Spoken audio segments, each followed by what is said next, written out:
¿Qué tal, hermanos? Muy buenas noches. Los saludamos desde México para todo el mundo en esta su estación de radio Resistencia Católica Tradicional. Y hermanos, el arzobispo Viganó, gracias a Dios, sigue hablando y condenando y trayéndonos más información cada vez más profunda, ya hablando, hermanos, el arzobispo Viganó de planes ocultos de Bergoglio, de planes ocultos de la ONU. Vamos a la noticia de lleno.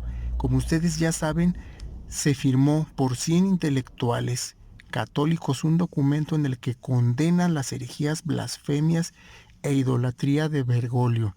Condenan este pacto de Abu Dhabi en el que el falso profeta dice con palabras textuales que la diversidad de religiones, raza, sexo son gracias a la voluntad de Dios, hermanos. Esto es una herejía pasmosa. ¿Qué más condenan estos 100 intelectuales ya unidos al arzobispo Viganó?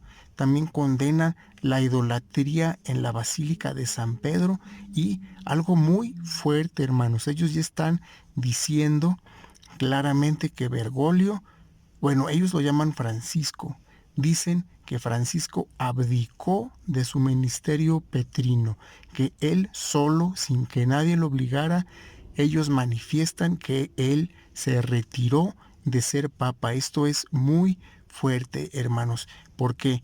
Porque lo que antes se decía como un rumor, ahora ya es una carta firmada por 100 intelectuales respetados que dicen que Francisco, él solo se bajó de la silla de Pedro y Viganó como arzobispo de la Iglesia Católica lo confirma y lo reafirma. Bueno, hermanos, ¿qué dice esta carta también? Llama al arrepentimiento de Francisco. Aunque suene increíble, ellos todavía tienen la esperanza de que Bergoglio se arrepienta y además le piden que dé frutos de arrepentimiento. Pero la verdad, hermanos, es que Bergoglio nunca se va a arrepentir. Él de todas las barbaridades y blasfemias que ha dicho, ninguna la ha aclarado él personalmente. En Roma a veces hacen aclaraciones, pero es solo para traer más confusión. No es para pedir perdón ni disculpas, ni para corregir el camino. Pero algo muy interesante, hermanos, es que el arzobispo Viganó está ya hablando de ese plan oculto de la Organización de las Naciones Unidas. Es decir, él ya está hablando de algo profundo en la idolatría de Bergoglio, en el Sínodo del Amazonas. Él ya habla de algo profundo en la ONU que está llevando todo esto a la educación de los niños. Viganó ya habla de estos planes siniestros que tienen como objetivo final educar a los niños para una globalidad religiosa. Es decir, ya están hablando de este próximo gobierno del anticristo. Lo que antes solo hablaban los laicos y muy pocos sacerdotes, ahora ya lo están hablando intelectuales y arzobispos de la Iglesia Católica.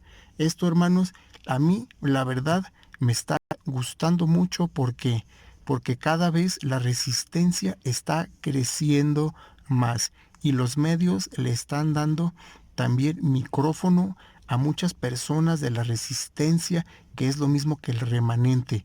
También he visto a muchos hermanos católicos que están también levantando la voz. No son la gran mayoría, hermanos, la resistencia no somos la gran mayoría, pero sí he visto que muchas personas se están despertando. Hermanos, yo sí he sentido que el parteaguas en la historia de la Iglesia Católica, además del Concilio Vaticano II, que es el comienzo de todas las herejías con Juan XXIII hasta Bergoglio, ha habido un parteaguas también ya en este tiempo moderno que fue la introducción de este ídolo a la Basílica de San Pedro. Cuando muchos católicos vieron ahí a este ídolo en la Basílica de San Pedro, créanme que les cayó una piedra en la cabeza y muchos despertaron, muchos están despertando, muchos aún tienen dudas, pero hermanos católicos, los que aún tienen dudas, ¿ustedes creen, hermanos, que un papa verdadero pondría un ídolo en la Basílica de San Pedro, que es el templo de Dios?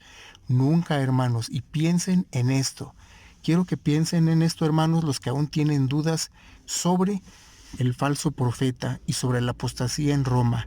¿Recuerdan aquel ídolo Pachamama que estaba en la iglesia de Santa María Transportina? Bueno, ese ídolo, hermanos, fue sacado por dos valientes católicos, tirado al río Tíber, después puesto otra vez en la misma iglesia, y el ídolo continúa ahí, hermanos. Lleva ya todo octubre y ya todo noviembre, y Francisco Bergoglio no lo ha quitado. Esto, hermanos, tiene que ser para ustedes algo, una luz que les diga que Francisco por alguna razón no ha quitado a ese ídolo de la iglesia de Santa María de Transportina. Por favor, reaccionen, ya no hay mucho tiempo, por favor. Estamos en contacto, hermanos. Buenas noches.